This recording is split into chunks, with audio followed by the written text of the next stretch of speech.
South Korea made history today. South Korea's parliament just made history.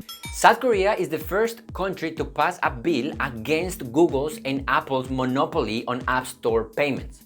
This news comes as Google and Apple are both facing investigations and lawsuits both in the US and in Europe, brought by governments and developers because of these monopolistic practices. And it's because of this that now the whole world is watching on South Korea to see what happens when you stand up against Google and Apple. Needless to say, developers in Hacker News are very excited about this announcement, making the post one of the most popular posts in the whole month of Hacker News. So today I want to explain why is this bill even necessary, how it's going to benefit developers, and how it's going to hurt Apple and Google. 안녕하십니까? 니콜라스입니다. And let's get started by first understanding how is this bill going to benefit developers. To do this, please put yourself in the shoes of a developer. Imagine that you're an app developer, you made an awesome game, awesome app, and now you want to release it to the world. If you want to publish it on the iOS and Android, what you're gonna have to do is first of all, pay $99 to Apple per year to keep your app in the App Store, and $25 one-time payment only to have access publishing apps on the Google Play Store. Keep in mind that because Apple doesn't allow third-party app stores to exist on the iPhone, these $99 per year that you're gonna have to pay are not optional. You have to pay them if you want to get in the iOS ecosystem. Now, if your application allows the user to pay and basically buy any digital content, like for example, buying a character on a game or paying for a subscription of a movie service or removing ads on the application,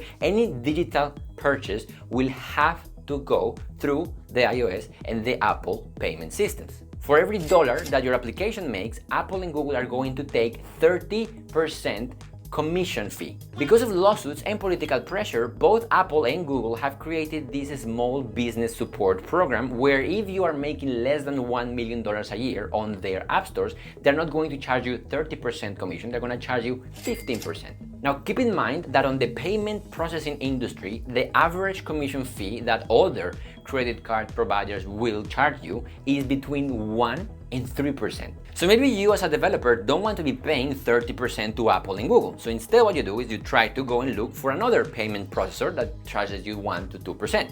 The problem is that you can't. It's not possible. You have to use their payment processing. You have to use Apple Pay, you have to use Google Pay. You cannot use another payment processor on the application. So literally there is no choice other than to pay 30%. It's also not allowed to send your users from your app to your own website to process the payment there. This is why you cannot sign up for a Netflix subscription on iOS. Netflix doesn't want to pay 30%, and also Apple doesn't allow Netflix to tell their users to sign up on their website.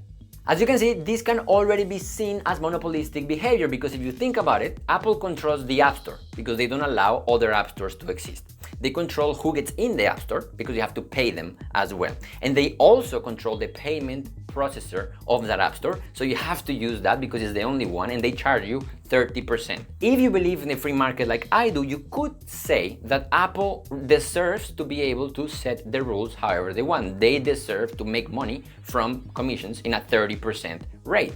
The reason why is because they did create the iPhone by themselves. They put all this R&D money making the thing. They created this ecosystem. They built the APIs that developers are using. They are the ones innovating. They even created a beautiful programming language on the process. So yeah, maybe they should be able to create the game and set the rules for that game. Now, I used to think this way. They are a company, they made a product, people want to join that product, then they have to play by Apple's or Google's rules. Yes, but, and it's a very big but, what happens when the company that makes the phone, the company that owns the App Store, and the company that owns the payment provider start to compete with their own developers? You can take Netflix or Spotify, for example. Spotify has to pay 30% of their iOS revenue to Apple. But Apple launched Apple Music, which is direct competition from Spotify. Apple Music doesn't have to pay this 30%, so the price of Apple Music could be lower. And also, Apple Music comes pre-installed in every new iPhone. The same goes for Apple TV competing with Netflix or iCloud storage competing with Dropbox. When I bought a new iPhone, I was offered 3 months of free Apple TV as a trial in my settings screen. No other developer has access to that sort of placement, only Apple does. And to make it even worse, based on some documents that we got from the Apple versus Epic lawsuit, Apple sometimes promotes their own applications in the search results of their App Store. Apple admitted that there was a time that when you typed the word Dropbox on their App Store, you saw first the Files application that Apple makes. So how can companies compete with this? Nobody can. It's impossible. The moment that you make something big, like Spotify, Netflix, Dropbox, then Apple or Google are going to clone it, are going to basically promote it on their app stores, and you have to pay them 30% of your revenue. It's not fair. And here is where I personally welcome government intervention. I think the government should help companies compete in a fair and leveled marketplace. I think it's fair if Apple, let's say, owns the App Store, which they already do, and they charge 30% commission. Okay, let's call it the Apple tax. Or let's say Apple owns the App Store and they compete with their own developers. That's also okay. But owning the App Store, competing with developers, and getting a commission from your competition, it doesn't really sound fair to me. Now, as you can see, this smells like abuse of monopolistic power, and this is why the intervention of the government is needed and why South Korea passed the bill. These bills allows developers to use other payment providers apart from the ones Apple and Google provide. Now, this bill in theory could allow companies like Netflix or Spotify to stop paying 30% and instead start paying 1 to 2%. But still, some people think that this is not the way to go. It's not the right way because it's not about payment. Some people believe that if you buy an iPhone, you should be able to install whatever you want, not only what Apple allows you to install. Imagine if you bought a Dell computer and you could only install Dell approved software on it. The problem is that still, Apple and Google control their own app stores. And that means that after this law, nothing is really stopping Google and Apple from, let's say, hiding applications that use other payment providers or trying to charge developers in another way. So while this law is breaking the monopoly of online payments, which is good, it still doesn't tackle the monopoly that is app stores. Now, hopefully what Korea did will help as the start of a domino effect that will make governments look at these app stores in a different way. Keep in mind that Google collected $1.4 billion of app store fees in South Korea only, and Apple collected $400. This money sounds like a lot, but it's not a lot for these companies. It's not about the money. This is peanuts for them.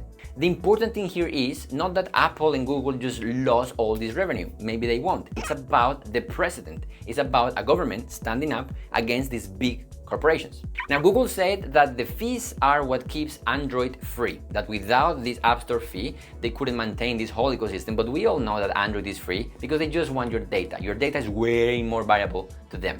Now, because I'm recording this on the same day that the law was announced, I don't know what Apple is going to say because they haven't said anything yet. But if I had to predict, I would say that they're going to say something like it's about safety, they want to protect their users, blah, blah, blah, blah, blah, blah. And maybe it's true because maybe now, after we have new payment processors on our apps, maybe there will be more fraud. Maybe there will be bad payment processors that maybe get hacked and leak your credit card information. So maybe that would be true. But it's not about safety and protecting the customer. It's about giving the customer a choice. If after this people still use Apple and Google Pay, it's going to be because Apple and Google Play are just better than the competition. Maybe they're going to be smoother. Maybe the user experience will be better. Maybe the fees will be a little bit lower. Now they have to compete.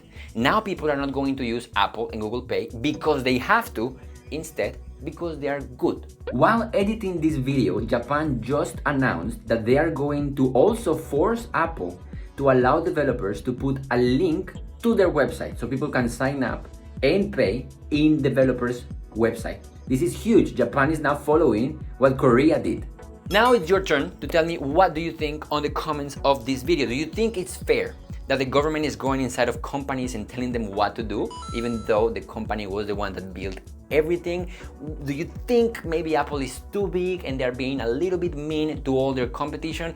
Tell me what you think on the comments. Thank you so much for watching this video. Stay happy, eat kimchi. 감사합니다. 사랑해요. See you on the next one. Bye bye.